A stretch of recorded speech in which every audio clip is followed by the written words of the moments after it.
Mhm. Amahoro y'Imana. Ndagukunda cyane, ni Olivier, inshuti yawe, kandi ndagushimira cyane uburyo unkunda ukabinyereka, ugakandaho kuri like, ukandika na komenti. Biranshimisha nkumva simfite icyo naguhemba, ariko Bibiliya iravuga ngo inshuti zikundana ibihe byose. Ndifuza ko ukomeza kumbera inshuti ya bugufi, kandi ndifuza ko ukomeza kumbera inshuti tuzagumana. Tuzagumana paka tugeze mu kindi gihugu kitari iki twateguriwe n'Imana, aho tuzaba turi mu birori turamya duhimbaza, nta shyari, nta nzangano, mbese aho tuzaba twiteteye, twirira imbuto, twirira amafuruwi. Nta bintu byo guhangana, nta bintu byo guhanganira ku masambu, nta bintu byo tuzaba tumeze neza, turyoshye. Nawe rero ndakwifuriza kugira ngo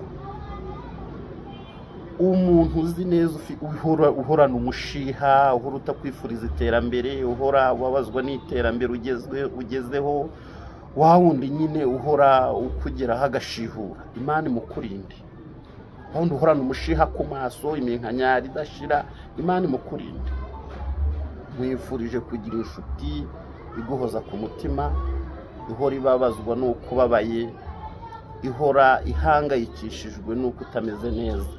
Iyo niyo nshuti nkurangiye kandi nkwifurije. Nge rero wowe wahise ukanda kwako kantu gatukura kagasaraba, wanyeretse ko nkunda, nanjye nkwemereye urukundo ruhoraho kugeza tugiye kubana mwa kiriya gihugu kitari cy'u Rwanda, kitari Amerika, kitari bya bihugu nyine abantu bafite ibyifuzo byo kuzageramo. Igihugu cyo mu ijuru, hahandi hataba amashyari, hataba imishiha, hataba inzangano.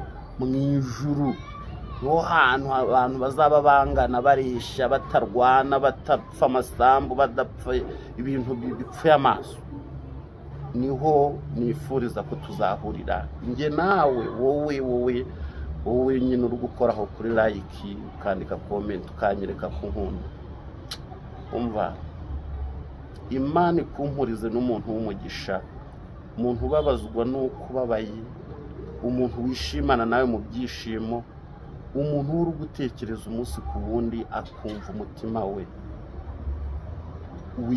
uhora wifuje guhorana nawe, haba mu bibi haba no mu byiza. Uwo niwo nkwifurije. Inshuti yanjye, niba hari ikintu kiryoha ni ukugira umuntu ugukunda utakuryarya. Imana inyihera inshuti hano kuri TikTok zitandyarya, zinkunda ukundi, kandi nanjye ngusezeranije of course ko ntazagutenguha, nzagumana nawe paka kugeza tugeranye mwa kiriya gihugu. I love you, ndagukunda cyane cyane cyane cyane, ndi kumwe nawe forever.